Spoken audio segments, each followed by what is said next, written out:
Here on Nyasa VoiceBox, we featured Mr. Chris Bulakwacha, who is chairperson of Concerned Citizens Living in Diaspora, a Malawian organization based in Cape Town, South Africa, that is aiming to represent Malawians who are living outside of the country on various issues to do with governance, politics, and the rule of law. So in that letter, it was read in Chichewa by Chris Bulakwacha himself, and it was talking about how his organization disagrees with what the courts had said regarding how Malawi should switch from a simple majority voting system to the current 50+1 voting system. So that letter was in Chichewa. Now we have the English version of the letter. So as always, we ask you to join us as we listen to Mr. Chris Bulakwacha and understand his reasons or his organization's reasons as to why they do not agree with what the Constitutional Court ruled in 2020 that Malawi should switch from a simple majority to a 50+1. And as always, please stick around in the comment section below to let us know if you agree with Mr. Chris Bulakwacha and his organization on why Malawi should not have switched from simple majority to 50+1. Once again, thank you for tuning to Nyasa VoiceBox, and we'll see you on the next one. Fellow Malawians, comrades and compatriots, I greet you all. My name is Chris Bulakwacha, the chairperson of an organization called Concerned Citizens of Malawi who are currently living in the diaspora. Here with me is a letter that I would like to share with you, my fellow Malawians, regarding our state of affairs in the country. As normal, sane, and patriotic citizens of Malawi, our consciousness has demanded a review or relook of the events that brought the new government after the 2019 disputed presidential elections in our country.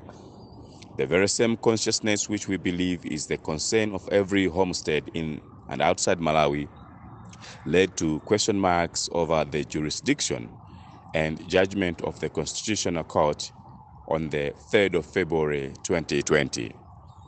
In a nutshell, complainants in that electoral court case claimed that the entire electoral process was marred by irregularities which could render the whole elections nullified. On the outside of the shell, only presidential elections are the ones that were not valid and needed to be run again within 150 days from the date of the court judgment. In the judgment, the Constitutional Court directed that the revised elections will have to use a new formula of 50% plus one vote, citing this as what the law of Malawi provide for. Only that such laws were misunderstood because as from the first elections of 1994, Malawi has been using first past the post, in which the one who amasses the most votes after counting and tabulation emerges the absolute winner. This misunderstanding started on the first day of our multi-party democracy. This is what the Constitutional Court is telling our consciousness to be convinced. As from 1994 up to elections of 2020, this country has been running unlawful elections according to the judgment of the court of the 3rd February 2020, which first past the post instead of 50% plus one vote. According to the Constitutional Court judgment, in the elections of June 2020, the country was supposed to correct the anomaly of constitutional misunderstanding. The Constitutional Court, being the ceiling or the apex of our courts in Malawi, everyone followed the interpretation and we were all forced to adhere. In the very same court, there was a new interpretation which our consciousness doesn't agree with. It said, since the law had just been reinterpreted, the possibility was created that political parties or contestants had now a chance to establish or form alliances, as it was crystal clear that according to countries' geopolitical demographics, no single party could grab the much needed and newly interpreted 50% plus one vote threshold. We saw the main contending political parties joining hands with others in order for them to be able to achieve the required threshold of 50% plus one vote, as per the new interpretation of the electoral law. The Democratic Progressive Party, the DPP, joined hands with the United Democratic Front, UDF. The Malawi Congress Party joined hands with UTM, and others threw themselves into the Tonse Alliance, which was formed later. All these were taking place because the majority of Malawians in the business sector, political front, academia, and the citizenry have had enough with the incumbent government because of its condoning recklessness in corruption, nepotism, arrogance, and violence. Our consciousness tells us that most of the conclusions of the interpretation were made out of pain and anger over the ruling party in government then. This anger or pain made the entire nation lose its grip on the rule of law and constitutionality of the country. Our consciousness says all these were made in haste and were wrong because this constitutional amendment had to go, or was supposed to go to parliament to be made into law first.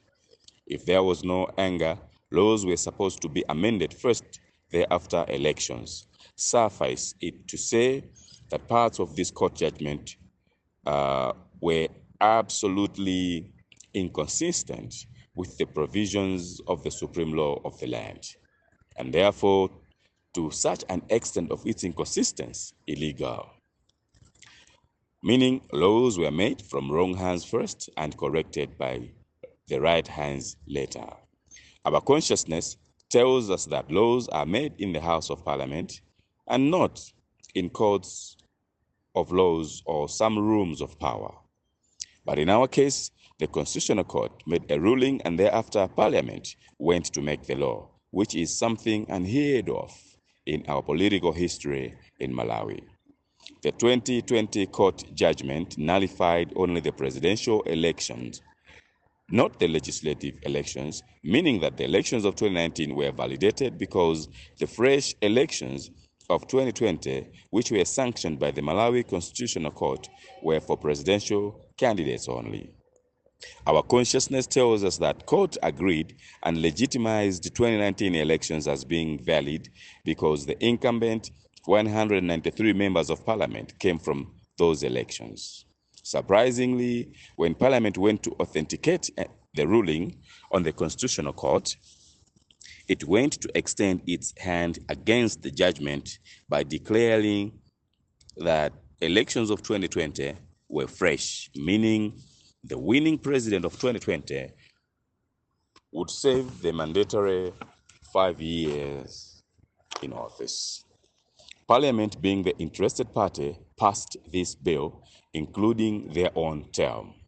As this consciousness letter is written, it means parliamentarians serving in this period are going to serve 6 years in order to match or tally with elections of the president.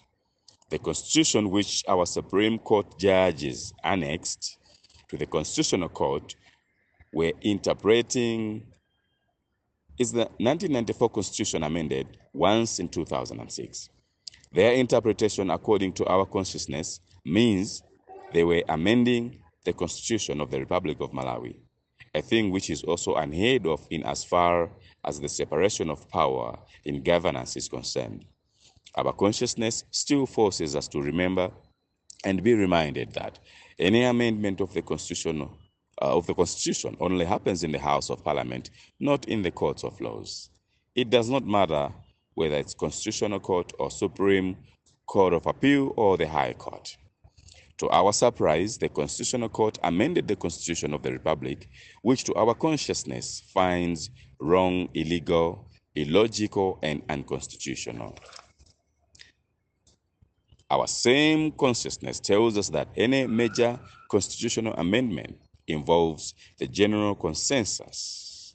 The Constitutional Court, as well as the parliamentarians, did not consult citizens to get the consensus of the people on these matters of great public interest.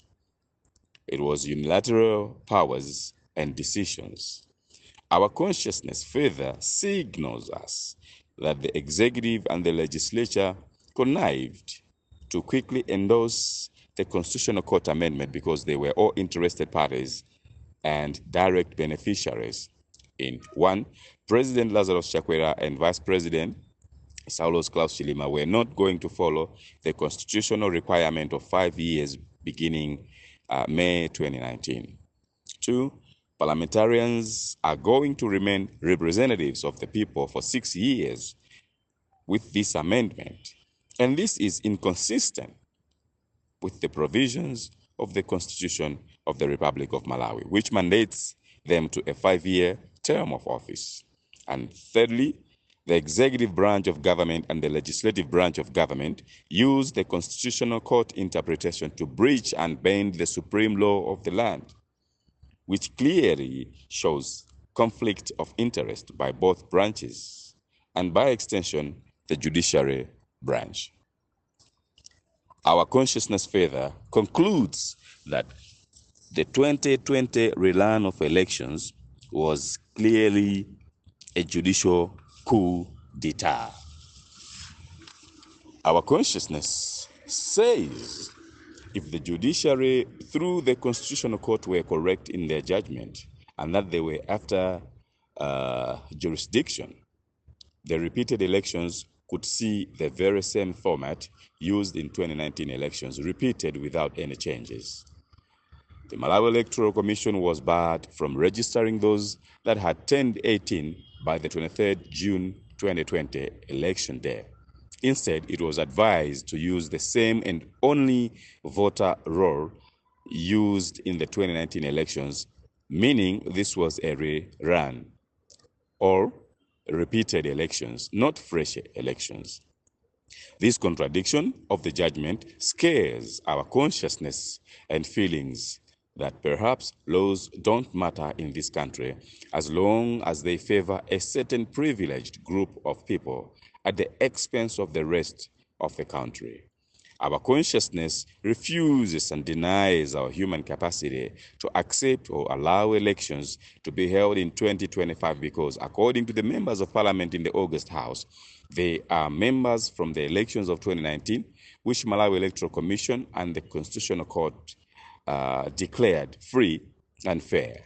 Our consciousness still denies and refuses our being to accept and allow that the incumbent president and the vice president who won the 2020 elections can stand for 5 years because the outgoing government, which was led by the former president Arthur Peter Mutharika, had already served 1 full year.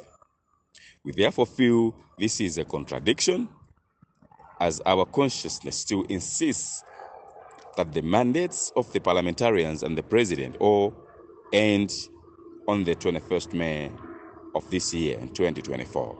This letter is written to all men and women together with the youth of consciousness to look at this consciousness, combining with yours and come with legal sense so that this country can start running or moving under and within the law drawn and passed by the general consensus in 1994 and amended once in 2006 through legal instruments and processes in the National Assembly of the Republic of Malawi. In the amendment, there is nowhere it is stated by any section that elections term has been extended to 6 years. In the amendment, there is no section which explains the change from the first past the post to 50% plus one voting pattern. Common sense plus consciousness makes truth. This is why, as concerned citizens, we rely on consciousness, not legal mind.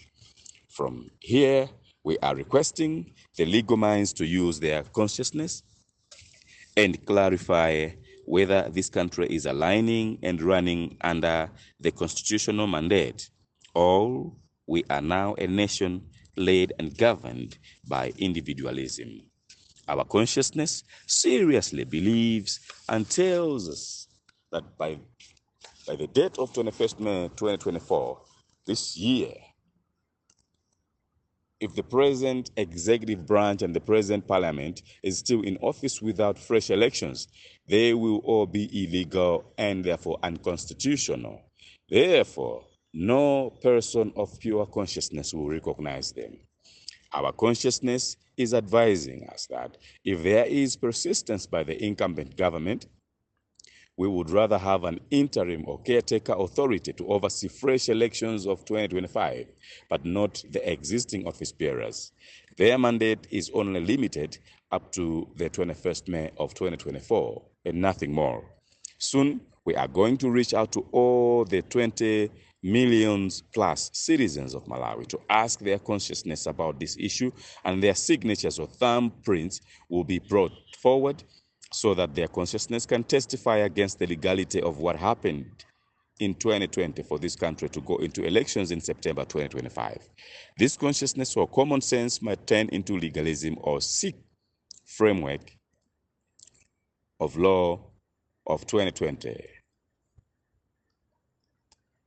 Therefore, we call upon all conscious concerned citizens in the diplomatic corps, in religious organizations, individual churches, political parties, prominent people, legal minds, lawyers or judges, business people, academic sector, non-governmental organizations, and all ordinary citizens to contribute financial assistance so that as our consciousness turns into legalism, we will not face hardships. We strongly believe a better Malawi can be achieved or created by using consciousness, not legal shortcuts or judicial coup d'etat. We also appeal to diplomatic missions present in our country for help and support our consciousness so that Malawi be free from the judicial coup that fights consciousness. We cannot and we will never find a better government without justice. Justice must be seen to be done in the interests of the general public. Consciousness and justice equals truth, just as transparency and accountability equals trust. Our consciousness tells us that Malawi as a nation has lost both truth and trust. This letter was signed on this day of the 5th of March 2024 by myself as the chair of the organization, and Comrade Willie Nyirenda as the Secretary General of the organization, whose head offices are domiciled in Cape Town in the Republic of South Africa. Thank you, fellow Malawians. I greet you all once again.